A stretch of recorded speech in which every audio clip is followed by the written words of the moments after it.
ఇప్పుడు ఇందాక అంబటి రాంబాబు గారు చెప్పినట్టు ఒక ఒక దీన్ని జస్ట్ వాంట్ టు రీఅసర్ట్. ఇప్పుడు సినిమా అనేది ఇప్పుడు నేను లక్ష్మీస్ ఎన్టీఆర్ తీసినప్పుడు ఒక 25 సంవత్సరాలు కిందట జరిగిన ఒక ఇన్సిడెంట్ ఆధారంగా ఆ పర్టికులర్ టైంలో ఎన్టీ రామారావు గారికి జరిగిన అందరికీ తెలిసిన విషయమే, దాన్ని క్యాప్చర్ చేయడానికి ట్రై చేశాను. కానీ ఇది హిస్టరీ కాదు, ఇది ఎప్పుడో 20-30 సంవత్సరాల క్రితం జరిగిన కథ. ఇప్పుడు జరుగుతున్న, మొన్న జరిగిన, నిన్న జరిగిన, ఇప్పుడు జరుగుతున్న కథని ఇలాంటి ఆస్పెక్ట్ అనేది ఇంతవరకు వరల్డ్ హిస్టరీలో ఎప్పుడు రాలేదు నాకు తెలిసి. సో దాంట్లోంచి వచ్చిన ఒక ఒక కొత్తదనం అనేది నా మొత్తం కెరీర్లో అది ఆ కైండ్ ఆఫ్ ఏ అప్లికేషన్ నేను చేయలేదు.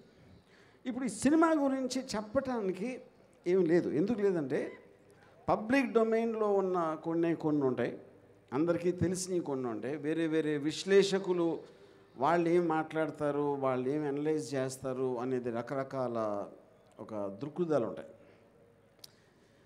సో స్టోరీ కన్నా ఎక్కువ నా ఫీలింగ్ క్యారెక్టర్స్. ఇప్పుడు మనుషులు ఉంటారు, మనుషులు డెసిషన్స్ తీసుకుంటారు, ఏమి వ్యూహం పని తీసుకుంటారు, లేకపోతే ఎలాంటి పరిస్థితుల్లో తీసుకుంటారు, బయటికి ఎలా కనిపిస్తారు, లోపల ఏం ఆలోచిస్తారు, ఏం వ్యూహాలు పన్నుతారు అనే ఒక సైకలాజికల్ ఆస్పెక్ట్లో నేను పొలిటికల్ మనిషి కాదు, నాకు తెలియదు పాలిటిక్స్, కానీ పొలిటికల్ సైకాలజీ అనేది నాకు తెలుసు అని నా feeling as a writer and director. So ఇప్పుడు క్యారెక్టర్స్ గురించి చెప్పాలి అంటే, ఇప్పుడు నేను ఇందాక చెప్పినట్టు రామారావు కూడా చెప్పారు, చంద్రబాబు నాయుడు అనే పేరు కానీ పవన్ కళ్యాణ్, లోకేష్ అందరి పేర్లు అవి ఉండటానికి కారణం, ఇప్పుడు డెమోక్రసీలో ఒక ఒపీనియన్ చెప్తాం ఎవరైనా సరే. ఇప్పుడు ఒక చిన్న ఇదేంటంటే వాళ్ళ లోకేష్ ట్రై చేస్తుంది వ్యూహం ఆపటానికి. తను వన్ ఆఫ్ ద థింగ్స్ ఏం పెట్టాడంటే పిటిషన్లో ఇలా మమ్మల్ని కించపరుస్తున్నారు సినిమాలో. తను పొద్దున్న లెగిస్తే చేసేది ఉట్టి కించపరచడం. జగన్ని సైకో జగన్ అంటాడు, లేకపోతే మా హంతకుడు అంటాడు, ఇది అంటాడు, అదంటాడు, అది కించపరచడం కదా. అసలు ఈరోజు మీనింగ్ ఉందా దానికి?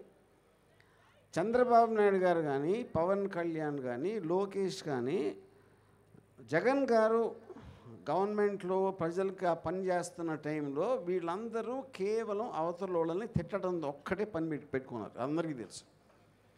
అలాంటి వాళ్ళు వ్యూహంలో వాళ్ళని కించపరుస్తున్నాను అనే దాని మీద కోర్టుకు వెళ్ళడం కన్నా పెద్ద జోక్ నేను. సో ఇప్పుడు క్యారెక్టర్స్ వైజ్గా ఇందాక నేను చెప్పినట్టు, ఇప్పుడు చంద్రబాబు నాయుడు గారు అని ఆయన ఒక అంటే నా పాయింట్ ఆఫ్ వ్యూలో నేను ఫస్ట్ ఆయన రిజిస్టర్ చేసింది ఎన్టీ రామారావు అని వెన్నుపోటు పొడిచిన. అంతవరకు ఎప్పుడు ఫాలో అవ్వలేదు ఎక్కువ ఆయన గురించి. సో ఆయన ఫేమ్లోకి వచ్చిందే దాని నుంచి.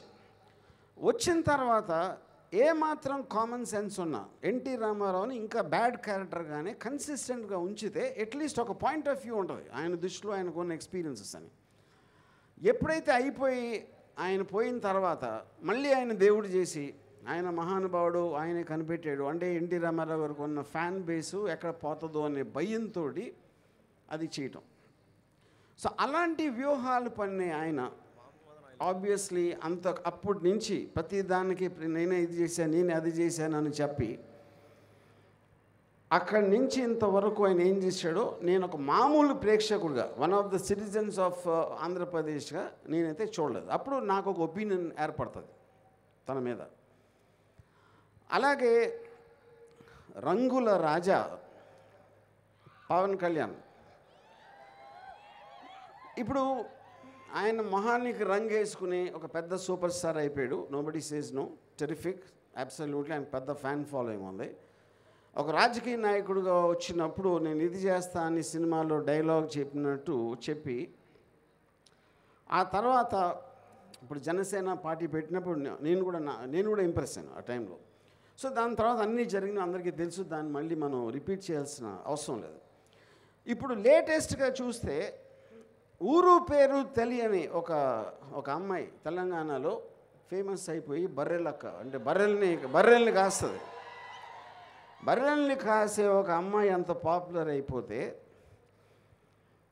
ఈయన సూపర్ స్టార్ అయ్యి ఉండి బర్రె లెక్క అయిపోయాడు. బర్రె లక్కకి బర్రె లెక్కకి తేడా ఏంటంటే బర్రెల అక్క, ఆ బర్రెలకి అక్క ఒక కాపరిగా కాస్తుంది. ఇక్కడ ఈయన బర్రెలాగా చంద్రబాబు నాయుడు, లోకేష్ వాళ్ళు ఏమి చెప్తే అంటే ఇప్పుడు బర్రెలు గొర్రెలు ఇటెలు అటెలు ఏయ్ దద అని అని అని చెప్తా ఉంటే ఆ గొర్రెలు బర్రెలు ఏమి చేస్తాయో ఇప్పుడు సూపర్ స్టార్ పవన్ కళ్యాణ్ అది చేస్తున్నాడు. ఇది నేను జనసేన మనిషిని కాదు, కానీ జనసేన కన్నా ఎక్కువ పవన్ కళ్యాణ్ నాకు ఇష్టం. కానీ ఇప్పుడు అది మొత్తం పోయింది నాకు because of his thing. So ఇప్పుడు అలాగా ఇప్పుడు లోకేష్ అని అతను ఎవరు చంద్రబాబు నాయుడు కొడుకు కాకపోతే అతనికి ఒక కార్యకర్త దగ్గర బాయ్గా చేయటానికి కూడా తనకి పొజిషన్ లేదని నా ఫీలింగ్. ఏది మామూలు కార్యకర్త దగ్గర నేను చెప్పేది.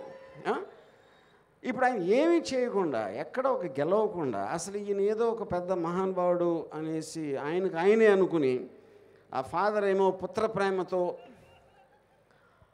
ఆయన లేపి చేయటానికి ఇవన్నీ అందరూ గమనిస్తారు. నేను ఒక్కనే కాదు కదా, టోటల్ ఆంధ్రప్రదేశ్లో ప్రజలందరికీ ఆ వ్యూ పాయింట్ ఉంటుంది. ఆ వ్యూ పాయింట్లో నేను వాళ్ళని సినిమాలో క్యాప్చర్ చేయడం జరిగింది. అప్పుడు అది చూసినప్పుడు ప్రజలందరికీ ఆల్రెడీ ఒక ఒపీనియన్ ఫామ్ అయి ఉంటుంది. ఆ ఒపీనియన్లో చూస్తే నువ్వు చేసింది కరెక్టా లేకపోతే కాదా అని థియేటర్లో ఉన్న వాళ్ళకి తెలుస్తుంది. ఎందుకంటే చేసింది వాళ్ళ కోసం. మీరు స్పీచ్లు ఇచ్చినా, ర్యాలీలో మాట్లాడినా, మీటింగ్లో మాట్లాడినా, ఎక్కడ మాట్లాడినా సరే ఫైనల్గా ఇంకొకళ్ళకి కమ్యూనికేషన్ చేయడానికి ట్రై చేస్తాం మనం. అలాగే ఈ సినిమా అనేది నా కమ్యూనికేషన్ నేను వీళ్ళ మీద ఫీల్ అయ్యేది. ఆబ్వియస్లీ కొంతమంది నేను వైసీపీ కవర్ట్ నేను చెప్తున్నాను కదా ఓపెన్గా, నేను జగన్కి ఫేవర్గానే ఉంటుంది ఈ సినిమా. జగన్ అంటే నాకు చాలా మంచి అభిప్రాయం అని చెప్పింది. దాని తర్వాత ఇంకా కోవర్ట్ ఏంటి? ఎందుకంటే వాళ్ళు ఉట్టి కోవర్ట్లే ఉపయోగిస్తారు. స్ట్రైట్గా కొండ బద్దలు కొట్టినట్టు చెప్పేస్తే వాళ్ళు కన్ఫ్యూజన్ వచ్చేస్తుంది, ఇదేంటి ఇది ఏం చేస్తున్నాడు అని యూనో. సో ఆ కాంటెక్స్ట్లో నేను చెప్పేది. సో ఇప్పుడు ఈ సినిమా నా ఉద్దేశం ఏంటి అంటే నాకు అర్థమైన వాళ్ళ క్యారెక్టర్ని వాళ్ళు మాట్లాడితే బట్టలు ఇప్పదీసి కొడతాం, లేకపోతే గొంతు పిసికేస్తాం, దవడ పగల కొడతాం. ఆయనేమో ఒక ఎర్ర బుక్ అంటాడు, అది ఎర్ర బుక్క ఎర్రి బుక్క అనేది మనకి తర్వాత తెలుస్తుంది యూనో. అంటే ఒక డిక్టేటరా మీరు? డెమోక్రటిక్ కంట్రీలో పేర్లు రాసేసుకుని వీళ్ళందరి సంగతి చేస్తా అంటే నాకు తెలిసి కిమ్ యాన్ యంగ్ కూడా చేసి ఉన్నాడు అలాంటిది నార్త్ కొరియాలో యూనో. సో ఈ కైండ్ ఆఫ్ రెటారిక్ డైలాగ్స్తో వచ్చే వాళ్ళ మెంటాలిటీ ఎలా ఉంటుందని నేను రీసెర్చ్ చేసిన అవసరం లేదు. మీరు ఎవరైనా సరే యూట్యూబ్ వీడియోలు చూస్తే తెలిసిపోతుంది దాని గురించి. సో వాళ్ళేమో చెయ్యలేని పని, బట్టలు ఎవడదీసి కొడతా, పరిగెట్టిస్తా అని ఏదైతే చెయ్యలేని చెప్తున్నారో, నేను వాళ్ళ నిజం బట్టలు కాదు, వాళ్ళ నేకెడ్గా చూసే ఇష్టం ఎవరికి ఉంటుంది కానీ అది వేరే విషయం. వాళ్ళ యాక్చువల్ ఆలోచనని, వాళ్ళ సంకుచిత్వానికి ఆ బట్టలు మాత్రం ఈ సినిమాలో కంప్లీట్గా ఇప్పైపోతున్నా. So this is my final sage of film and I want to thank everybody, వేదికంచిన పెద్దలందరికీ. అండ్ వ్యూహన్ సినిమా అనేది నేను ఇందాక చెప్పినట్టు it's a very unique kind of a film. అందుకని నా ఫీలింగు వాళ్ళు కూడా ఆ టెన్షన్ ఫీల్ అవడానికి అదే రీజను. ఇందాక చెప్పినట్టు ఆర్టికల్ 19 కాన్స్టిట్యూషన్ ఆస్పెక్ట్లో ఏ మనిషికైనా ఒక ఫ్రీడమ్ ఆఫ్ థాట్ ఉంటుంది, ఫ్రీడమ్ ఆఫ్ ఎక్స్ప్రెషన్ ఉంటుంది. సో నేను well with in the limits of legality నేను చేయడం జరిగింది. అందుకనే సెన్సార్ బోర్డ్ సర్టిఫికేట్ వచ్చింది మాకు. సో ద పాయింట్, అది హైయెస్ట్ అథారిటీ. దాని తర్వాత ఎవరైనా ఏమైనా ట్రై చేయొచ్చు, అది కోర్టులో మా అడ్వకేట్స్ ఆ రోజు వచ్చినప్పుడు వాళ్ళు చూసుకుంటారు. సో లైక్ దాసరి కిరణ్ గారు చెప్పినట్టు వీఆర్ ఆన్ ట్రాక్. డెఫినెట్గా 29న సినిమా రిలీజ్ అవబోతుంది. Thanks. So thank you RGV garu, thank you so much. Yeah, and just one more thing, ఇప్పుడు టోటల్గా ఈ అంటే ఎవరైతే ఈవెంట్ ఆర్గనైజ్ చేశారో, కీర్తన మ్యూజిక్ డైరెక్టర్ కానీ, ఇది ఆర్గనైజ్ చేసిన జే మీడియా నరేంద్ర గారు కానీ, లేకపోతే అంటే తెలిసి కూడా ఇన్ని ప్రాబ్లమ్స్ వస్తాయి ఇలాంటి సినిమాలకి ఒక కాంట్రవర్షియల్ ఆస్పెక్ట్లో అయినా కూడా ముందుకు వెళ్దామని ఒక దాసరి కిరణ్ కూడా నాకున్నంత ధైర్యం ఉంది, నాకున్నంత confidence. So all of them I thank you once again very much. Thank you. Thank you RGV garu, thank you so much. And we all are waiting for Vyuham 29th కోసం. And thank you Kiran Kumar గారు.